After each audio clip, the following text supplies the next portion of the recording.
This is the VOA Special English Technology Report. What do Bill Gates, Steve Jobs, and Larry Ellison have in common?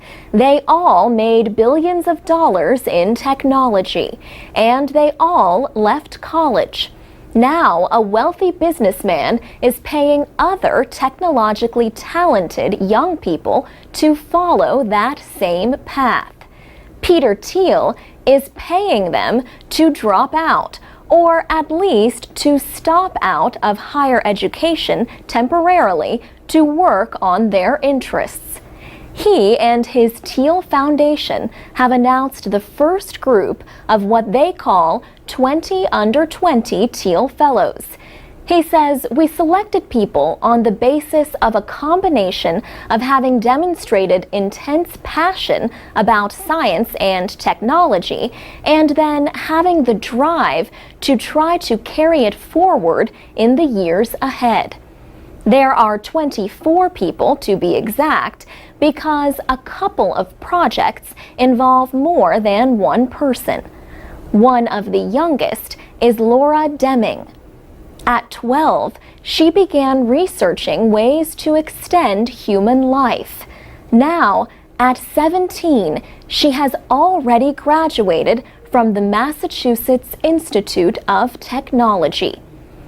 18-year-old John Marbach just finished high school. He hopes to use web tools to bring classrooms into the digital age. He plans to attend one semester of college before he begins his fellowship.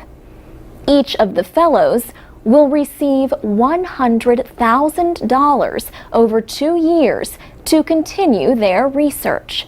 They will also receive help from experts. Peter Thiel has a lot of experience with technology startup businesses. He helped create the electronic payment system, PayPal. He was also one of the first investors in Facebook. He himself is a graduate of Stanford University and Stanford Law School in California. But Mr. Thiel says college has gotten a lot more expensive than when he attended school 25 years ago. You now have people graduating with $250,000 worth of debt, and they end up having to spend years or decades paying the debt off. The Obama administration is pushing college. It says over the next 10 years, nearly half of all new jobs will require more than a high school education. But Peter Thiel says many young people choose college for the wrong reasons. Talented, high school, what do? You go to college. Good in college, what do? You go to law school. Higher education becomes almost this way for not thinking and avoiding thinking about what you're going to do with your life. He says the young people he is investing in will, at the very least, gain experience to take back to school if that is what they decide to do. For VOA Special English, I'm Alex Villarreal with the VOA Special English Technology Report. Each year, Americans throw away millions of tons of electronic devices. That means business is good for a small electronics recycler in Chantilly, Virginia. Company president Jeremy Faber established PC Recycler. He spoke to us from the floor of his company's processing center. Workers were busy taking apart televisions, cell phones, and computers, anything electronic. Jeremy Faber says the flow of discarded electronics is only increasing. He says electronics recycling is the fastest growing waste stream in the United States right now. Recycling electronic waste is not a single job. Newer devices can be rebuilt and resold. Breaking down electronics into small parts for refiners to melt and purify is another part. Operations Manager Andrew Porter says computer circuit boards are rich resources for metals, including gold. Gold now sells for more than $1,300 an ounce. 25% of PC Recycler's sales come from selling parts to refiners. Refining companies pay more than $10 a kilogram for computer boards. PC Recycler can also increase profits by holding metal-rich parts until prices rise. Computers also hold private or secret information, and securing that data is the fastest growing part of the recycling business. Completely removing data from a computer hard drive is not easy. PC Recycler can remove data magnetically or completely destroy and recycle the drives. Discarding waste in a way that meets government environmental protection rules is also important. Old TVs can contain over a kilogram of lead, as well as cadmium, both highly poisonous. PC Recycler supports the Basel Action Network, which seeks to limit harmful waste and technology. The company says it does not export electronics to China, India, or Africa, where environmental rules are weak.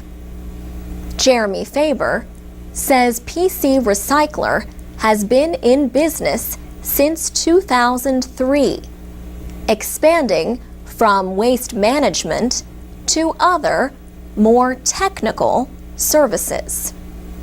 For VOA Special English, I'm Alex Villarreal.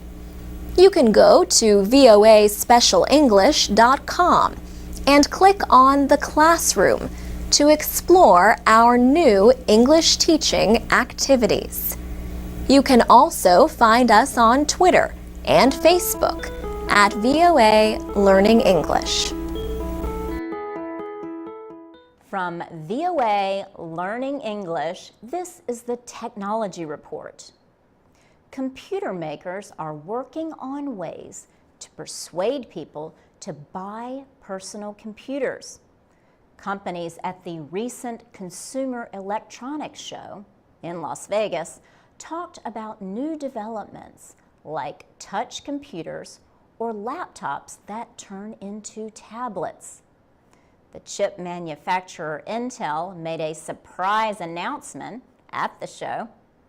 Mike Fard says his company is taking steps to reduce power requirements on some processors.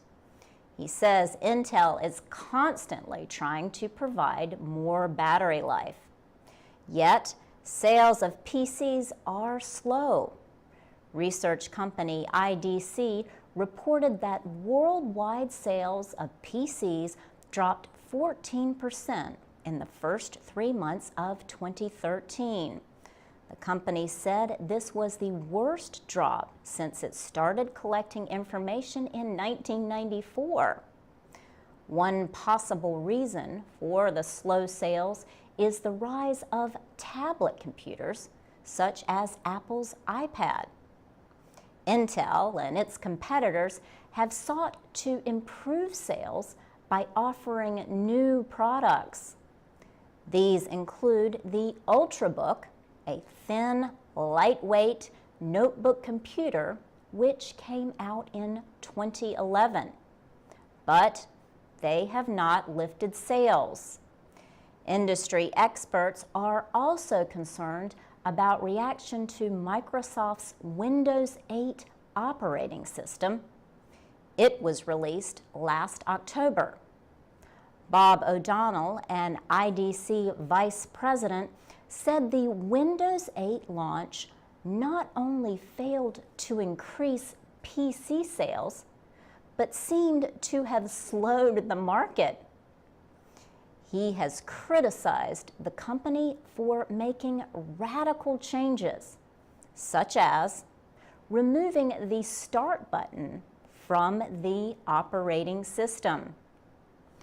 Windows Corporate Vice President Julie Lawson Green announced this month that Microsoft will release a Windows 8 update. She expects the first public preview of the update to take place in June. For VOA Learning English, I'm Laurel Bowman. This is the VOA Special English Development Report. Diarrhea kills 1.5 million children each year.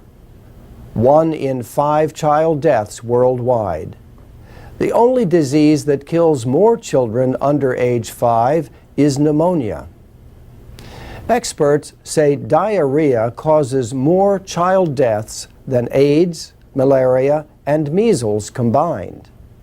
New findings show it also kills more than 1 million adolescents and elderly people every year. Therese Dooley is a senior advisor at UNICEF, the United Nations Children's Fund. She says in addition to the deaths, there are about 2.5 billion cases of diarrhea among children every year. But a new report says 60% of those in developing countries do not get the recommended treatment. The report, appearing in the Lancet Medical Journal, is from UNICEF and the World Health Organization. It includes a 7-point plan for countries to use to prevent and treat diarrhea. The condition causes fluid loss and reduces the body's supply of zinc.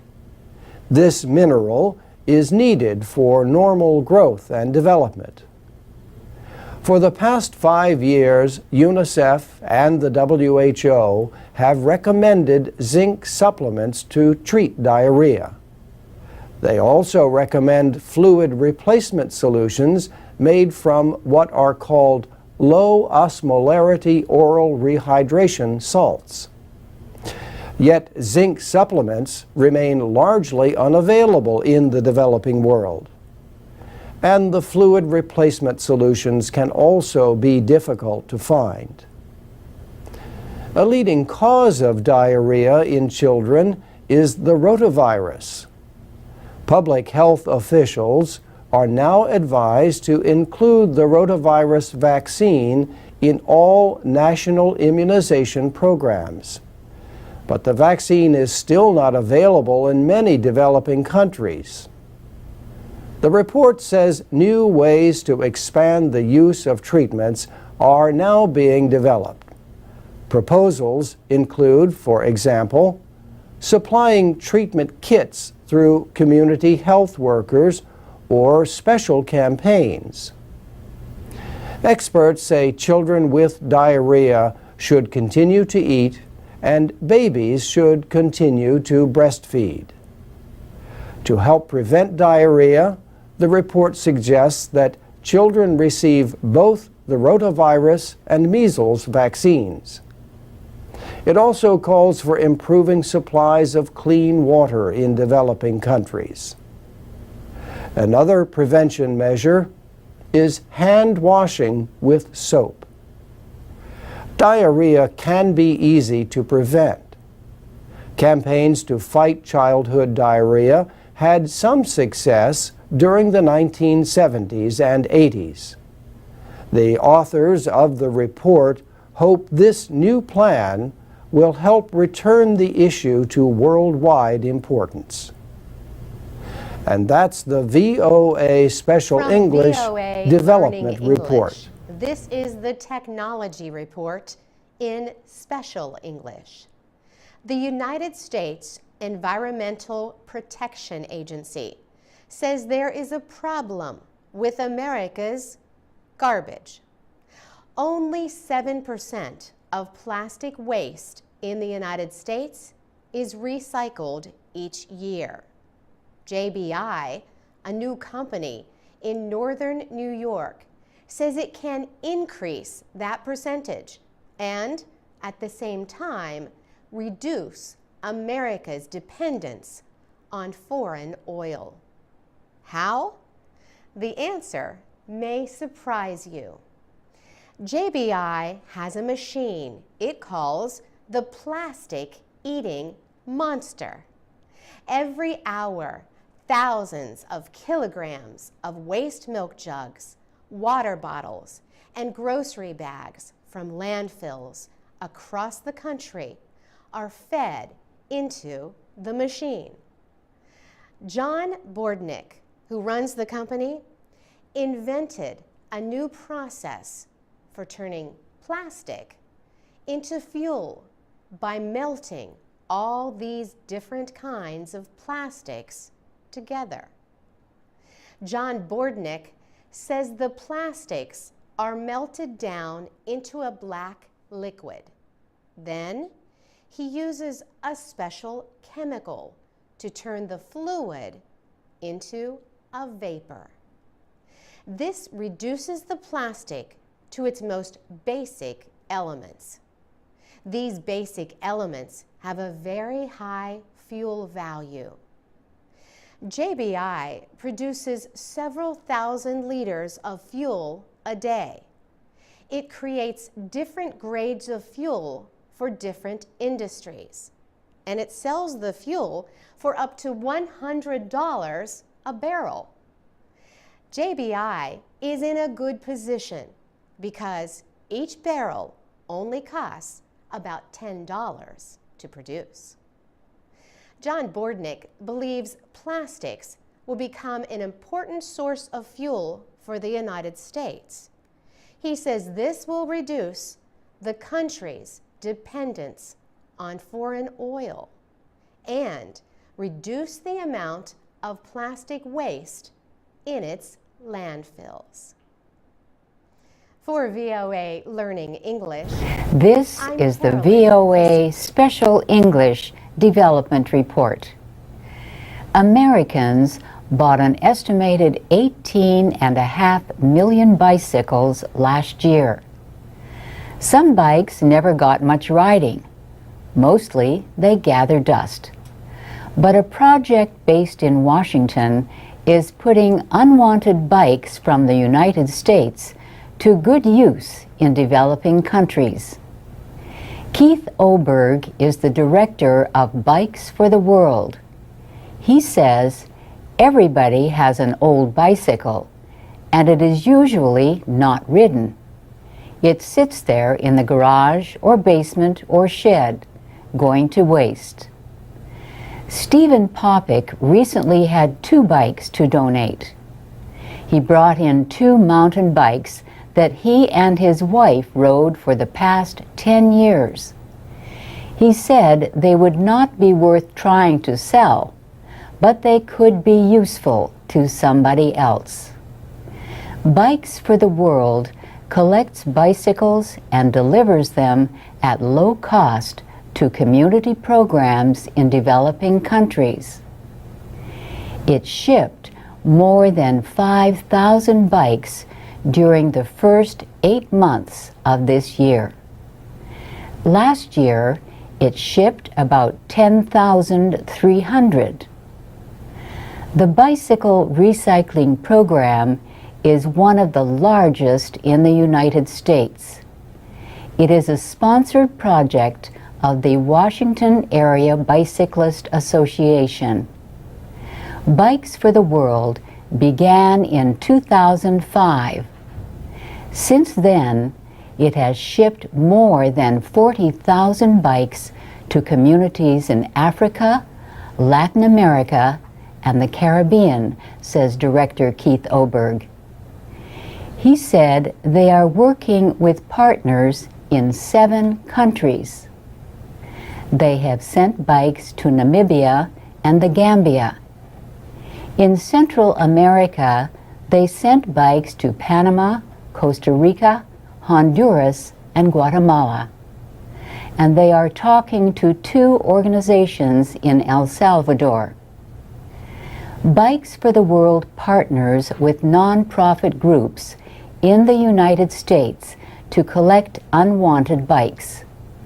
Then it works with non-profits in the other countries to get the bikes to organizations and individuals that need them the most. For example, the Bicycle Empowerment Network, Namibia, uses the bikes to provide transportation for health workers. That makes it possible for them to visit more patients each day. The organization also has bicycle ambulance services to transport the sick. The Bicycle Empowerment Network also provides training and support to help local organizations and individuals open bike shops of their own. The businesses sell the recycled bikes at low cost and provide repair services. Many of the organizations use the money they earn to help pay for other community projects. And that's the VOA Special English Development Report.